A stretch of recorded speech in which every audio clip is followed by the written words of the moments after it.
ओम शांति। 23 मई 2024। बाबा के महावाक्य।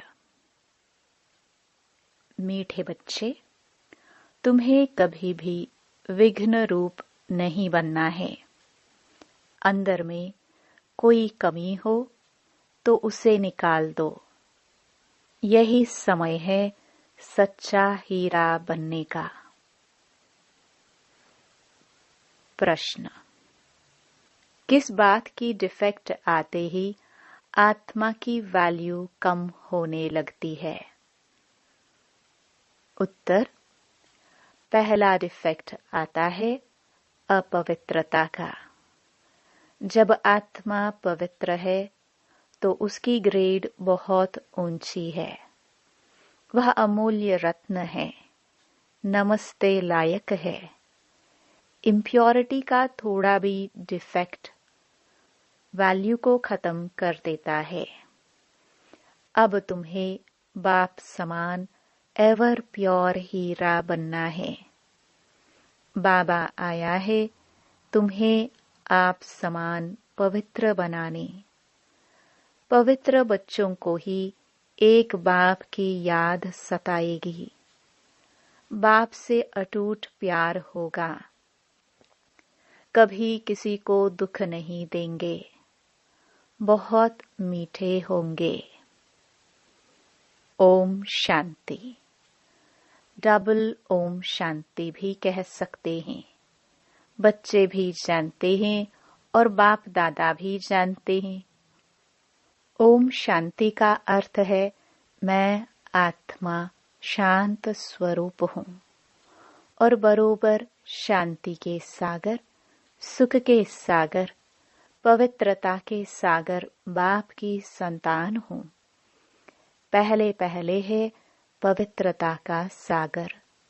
पवित्र बनने में ही मनुष्यों को तकलीफ होती है और पवित्र बनने में बहुत ग्रेड्स हैं। हर एक बच्चा समझ सकता है। यह भी ग्रेड्स बढ़ती जाती हैं। अभी हम संपूर्ण बने नहीं हैं। कहाँ न कहाँ कोई में किस प्रकार की, कोई में किस प्रकार की डिफेक्ट जरूर हैं। पवित्रता में और योग में, देह अभिमान में आने से ही डिफेक्टेड होते हैं। कोई में जास्ती, कोई में कम डिफेक्ट होते हैं। किस्म किस्म के हीरे होते हैं। उनको फिर मैग्नीफाई ग्लास से देखा जाता है। तो जैसे बाप की आत्मा को समझा जाता है, वैसे आत्माओं बच्चों को भी समझना होता है। यह रत्न है ना। रत्न भी सब नमस्ते लायक हैं। मोती, माणिक, पुखराज आदि सब नमस्ते लायक हैं। इसलिए सब वैरायटी डाले जाते हैं। नंबरवार पुरुषार्थ अनुसार तो है ना। समझते हैं बेहद का बाप है अविनाशी ज्ञान रत्नों का जौहरी। वह एक ही है। जौहरी भी उनको जरूर कहेंगे। ज्ञान रतन देते हैं ना। और फिर रथ भी जौहरी। वह भी रत्नों की वैल्यू को जानते हैं। जौहरात को बहुत अच्छी रीति मैग्नीफाई ग्लास से देखना होता है। इसमें कहाँ तक डिफेक्ट है, यह कौन सा रत्न है, कहाँ तक सर्विसेबल है। दिल होती है रत्नों को देखने की। अच्छा रत्न होगा तो उसको बहुत प्यार से देखेंगे। यह बड़ा अच्छा है, इसको तो सोने की डिब्बी में रखना चाहिए। फुकराज आदि को सोने की डिब्बी में नहीं रखा जाता है। यहाँ भी जैसे बेहद के रत्न बनते हैं। हर एक अपने दिल को जानते हैं। मैं किस प्रकार का रत्न हूँ। हमारे में कोई डिफेक्ट तो नहीं है। जैसे जवाहरात को अच्छी रीति देखा जाता है, वैसे हर एक को देखना पड़ता है। तुम तो हो ही चैतन्य रत्न। तो हर एक को अपने को देखना है। हम कहाँ तक सब्ज परी, नीलम परी बने हैं।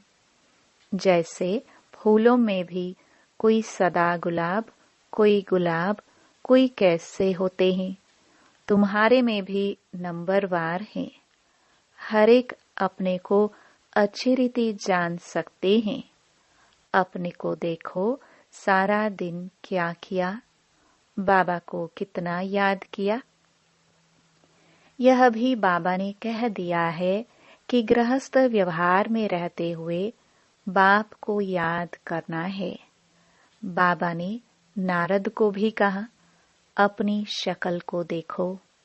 यह भी एक दृष्टांत है। तुम जो बच्चे हो, एक एक को अपने को अच्छी रीति देखना है। जांच करनी है कि जिस बाप द्वारा हम हीरे बनते हैं, उनके साथ हमारा लव कहाँ तक है। और कोई तरफ वृत्ति तो नहीं जाती है। कहाँ तक मेरा दैवी स्वभाव है। स्वभाव भी मनुष्यों को बहुत सताता है। हर एक को तीसरा नेत्र मिला है। उनसे अपनी जांच करनी है। कहाँ तक मैं बाप की याद में रहता हूँ। कहाँ तक मेरी याद बाप को पहुँचती है। उनकी याद में रह रोमांच एकदम खड़े हो जाने चाहिए। परंतु बाप खुद कहते हैं, माया के विघ्न ऐसे हैं जो खुशी में आने नहीं देते हैं। बच्चे जानते हैं, अभी हम सब पुरुषार्थी हैं। रिजल्ट तो पिछाड़ी में निकलनी है। अपनी जांच करनी है। फ्लॉ आदि अभी तुम निकाल सकते हो। एकदम प्योर डायमंड बनना है। अगर थोड़ा भी डिफेक्ट होगा तो समझ जाएंगे हमारी वैल्यू भी कम होगी। रतन है ना। बाप तो समझाते हैं, बच्चे एवर प्योर वैल्यूबल हीरा बनना चाहिए। पुरुषार्थ कराने लिए भिन्न भिन्न प्रकार से बाप समझाते हैं। आज योग के समय बीच में बाप दादा संदली से उठकर सभी के बीच में चक्कर लगाए एक एक बच्चे से नयन मुलाकात कर रहे थे। बाबा आज क्यों उठे? देखने लिए कि कौन कौन सर्विसेबल बच्चा है। क्योंकि कहाँ कोई बैठे रहते हैं, तो बाबा ने उठकर एक एक को देखा, इनमें क्या गुण है, इनका कितना लव है। सब बच्चे सम्मुख बैठे हुए हैं तो सभी बहुत प्यारे लगते हैं। परंतु यह तो जरूर है, नंबरवार पुरुषार्थ अनुसार ही प्यारे लगेंगे। बाप को तो मालूम है क्या क्या किसमें डिफेक्ट है। क्योंकि जिस तन में बाप ने प्रवेश किया है, वह भी अपनी जांच करते हैं। यह दोनों बाप दादा इकट्ठे हैं ना। तो जितना जितना जो औरों को सुख देते हैं, कोई को दुख नहीं देते हैं, वह छिपे नहीं रह सकते हैं। गुलाब मोतिया कब छिपे नहीं रह सकेंगे। बाप सब कुछ बच्चों को समझाए, फिर बच्चों को कहते हैं, मामेकम याद करो तो तुम्हारे खाद निकल जाए। याद करने समय सारे दिन में जो कुछ किया है वह भी देखना है।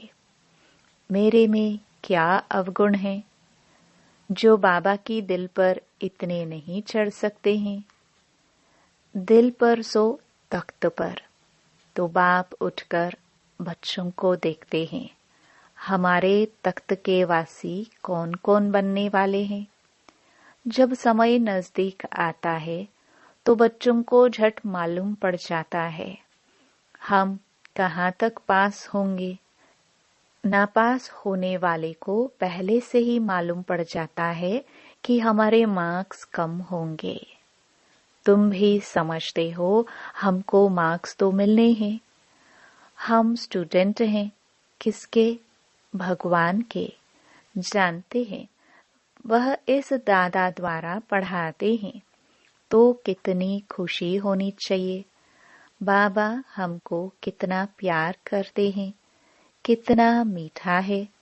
तकलीफ तो कोई देते नहीं, सिर्फ कह देते हैं इस चक्कर को याद करो। पढ़ाई कोई जास्ती नहीं है, एम ऑब्जेक्ट सामने खड़ा है। ऐसा हमें बनना चाहिए। दैवी गुणों की एम ऑब्जेक्ट है।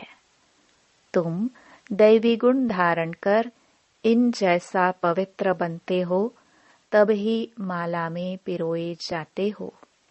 बेहद का बाबा हमको पढ़ाते हैं, खुशी होती है ना? बाबा जरूर आप समान प्योर नॉलेजफुल बनाएंगे। इसमें पवित्रता, सुख, शांति सब आ जाती है। अभी कोई भी परिपूर्ण नहीं बना है, अंत में बनना है। उसके लिए पुरुषार्थ करना है। बाप को तो सभी प्यार करते हैं, बाबा कहकर तो दिल ही खिल जाता है। बाप से वर्षा कितना भारी मिलता है। सिवाय बाप के और कहाँ भी दिल नहीं जाएगी। बाप की याद ही बहुत सतानी चाहिए। बाबा बाबा बाबा, बहुत प्यार से बाप को याद करना होता है। राजा का बच्चा होगा तो उनको राजाई का नशा होगा ना। अभी तो राजाओं का मान नहीं रहा है। जब ब्रिटिश गवर्नमेंट थी तो उन्हों का बहुत मान था। सब उनको सलाम भरते थे, सिवाय वॉइस रॉय के। बाकी सब नमन करते थे राजाओं को। अभी उन्हों की गति क्या हो गई है, यह भी तुम जानते हो कि यह कोई आकर राजाई पद नहीं लेंगे। बाबा ने समझाया है, मैं गरीब निवाज हूँ। गरीब झट बाप को जान लेते हैं, समझते हैं यह सब कुछ उनका है। उनकी श्रीमत पर ही हम सब कुछ करेंगे। उन्हों को तो अपना धन का नशा रहता है, इसलिए वह ऐसे कर न सके। इसलिए बाप कहते हैं मैं गरीब निवाज। बाकी हाँ, बड़ों को उठाया जाता है, क्योंकि बड़ों के कारण फिर गरीब भी झट आ जाएंगे। देखेंगे इतने बड़े बड़े लोग भी यहाँ जाते हैं, तो वह भी आ जाएंगे। परंतु गरीब बेचारे बहुत डरते हैं। एक दिन वह भी तुम्हारे पास आएंगे। वह दिन भी आएगा, फिर उन्हों को जब तुम समझाएंगे तो बड़े खुश होंगे, एकदम छटक जाएंगे। उन्हों के लिए भी तुम खास टाइम रखेंगे। बच्चों के दिल में आता है, हमको तो सभी का उद्धार करना है। वह भी पढ़कर बड़े ऑफिसर्स आदि बन जाते हैं ना। तुम हो ईश्वरीय मिशन, तुमको सबका उद्धार करना है। गायन भी है ना, भिलिनी के बेर खाए। विवेक भी कहता है दान हमेशा गरीबों को करना है, साहूकारों को नहीं। तुमको आगे चलकर यह सब कुछ करना है। इसमें योग का बल चाहिए, जिससे वह कशिश में आ जाए। योग बल कम है, क्योंकि देह अभिमान है। हर एक अपने दिल से पूछे, हमको कहाँ तक बाप की याद है, कहाँ हम फंसते तो नहीं है। ऐसी अवस्था चाहिए जो किसको भी देखने से चलाई मानी ना हो। बाबा का फरमान है, देह अभिमानी मत बनो, सबको अपना भाई समझो। आत्मा जानती है हम भाई भाई हैं, देह के सब धर्म छोड़ने हैं। अंत में अगर कुछ भी याद पड़ा तो दंड पड़ जाएगा। इतनी अपनी अवस्था मजबूत बनानी है और सर्विस भी करनी है। अंदर में समझना है, ऐसी अवस्था जब बनाए तब यह पद मिल सकता है। बाप तो अच्छी रीति समझाते हैं, बहुत सर्विस रही हुई है। तुम्हारे में भी बल होगा तो उनको कशिश होगी। अनेक जन्मों की कट लगी हुई है। यह ख्यालात तुम ब्राह्मणों को रखने हैं। सभी आत्माओं को पावन बनाना है। मनुष्य तो नहीं जानते, यह तुम जानते हो, सो भी नंबरवार पुरुषार्थ अनुसार। बाप सब बातें समझाते रहते हैं, अपनी जांच करनी है। जैसे बाबा बेहद में खड़े हैं, बच्चों को बेहद का ख्याल करना है। बाप का आत्माओं में कितना लव है। इतना दिन लव क्यों नहीं था? क्योंकि डिफेक्टेड थे। पतित आत्माओं को क्या लव करेंगे? अभी तो बाप सबको पतित से पावन बनाने आए हैं, तो लवली जरूर बनना पड़ता है। बाबा है ही लवली। बच्चों को बहुत कशिश करते हैं। दिन प्रतिदिन जितना पवित्र बनते जाएंगे उतना तुमको बहुत कशिश होगी। बाबा में बहुत कशिश होगी। इतना खींचेंगे जो तुम ठहर नहीं सकेंगे। तुम्हारी अवस्था भी नंबरवार पुरुषार्थ अनुसार ऐसी आ जाएगी। यहाँ बाबा को देखते रहेंगे तो बस समझेंगे अभी जाकर बाबा से मिले। ऐसे बाबा से फिर कभी बिछड़ेंगे नहीं। बाप को फिर कशिश होती है बच्चों की। इस बच्चे की तो कमाल है, बड़ी अच्छी सर्विस करते हैं। हाँ, कुछ डिफेक्ट भी हैं, फिर भी अवस्था अनुसार टाइम पर बड़ी अच्छी सर्विस करते हैं। कोई को दुख देने जैसी आसामी नहीं देखने में आती है। बीमारी आदि होती है तो वह है कर्म भोग। खुद भी समझते हैं जब तक यहाँ है कुछ न कुछ होता रहेगा। भल यह रथ है, फिर भी कर्म भोग तो पिछाड़ी तक भोगना ही है। ऐसे नहीं मैं इन पर आशीर्वाद करूं, इनको भी अपना पुरुषार्थ करना है। हाँ, रथ दिया है, उसके लिए कुछ इजाफा दे देंगे। बहुत बांदेलियां कैसे कैसे आती हैं, कैसे युक्ति से छूटकर आती हैं। उन्हों को जितना लव रहता है उतना और कोई का नहीं। बहुतों का लव बिल्कुल नहीं है। उन बांधेलियों के लव से तो किसकी भी भेंट नहीं कर सकते। बांधेलियों का योग भी कोई कम मत समझना। बहुत याद में रोती हैं, बाबा ओ बाबा कब हम आपसे मिलेंगे। बाबा विश्व के मालिक बनाने वाले बाबा, आपसे हम कैसे मिलेंगे। ऐसी ऐसी बांधेलियां हैं जो प्रेम के आंसू बहाती रहती हैं। वह उनके दुख के आंसू नहीं हैं, वह आंसू प्यार के मोती बन जाते हैं। तो उन बांधेलियों का योग कोई कम थोड़ी है। याद में बहुत तड़पती है, ओ बाबा हम आपसे कब मिलेंगे। सब दुख मिटाने वाले बाबा। बाप कहते हैं जितना समय तुम याद में रहेंगी सर्विस भी करेंगी। भल कोई बंधन में रहती है, खुद सर्विस नहीं कर सकती, परंतु याद का भी उन्हों को बहुत बल मिलता है। याद में ही सब कुछ समाया हुआ है, तड़पती रहती हैं। बाबा कब मौका मिलेगा, जो हम आपसे मिलेंगी कितना याद में रहती हैं। आगे चल दिन प्रतिदिन तुमको जोर से खींच होती रहेगी। स्नान करते, कार्य करते याद में ही रहेंगे। बाबा, कभी वह दिन होगा जो यह बंधन खलास होंगे। बेचारी पूछती रहती हैं, बाबा यह हमको बहुत तंग करते हैं, क्या करे? बच्चों की पिटाई कर सकते हैं, पाप तो नहीं होगा। बाप कहते हैं, आजकल के बच्चे तो ऐसे हैं जो बात मत पूछो। किसको पति से दुख होता है तो अंदर में सोचती हैं, कब यह बंधन छूटे तो हम बाबा से मिले।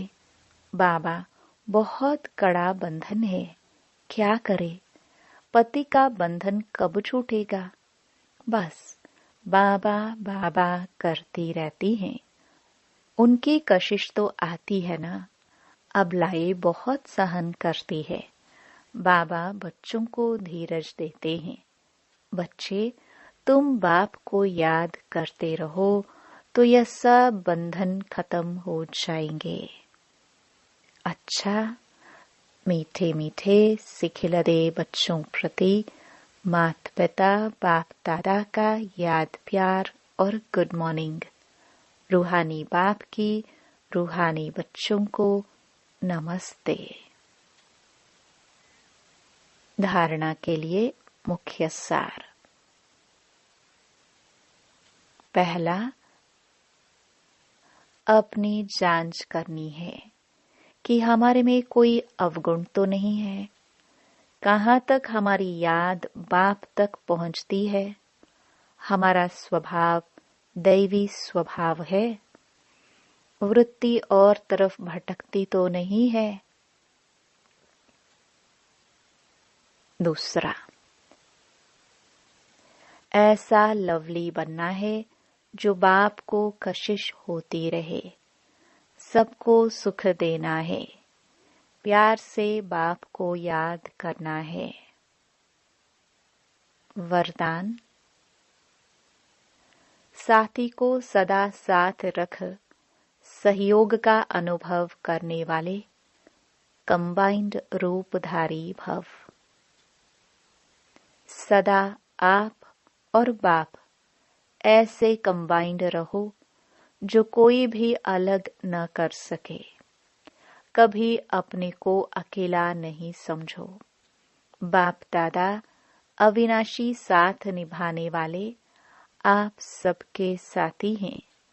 बाबा कहाँ और बाबा हाजिर है। हम बाबा के, बाबा हमारा। बाबा आपकी हर सेवा में सहयोग देने वाले हैं। सिर्फ अपने कंबाइंड स्वरूप के रूहानी नशे में रहो। स्लोगन, सेवा और स्व उन्नति दोनों का बैलेंस हो तो सदा सफलता मिलती रहेगी। ओम शांति।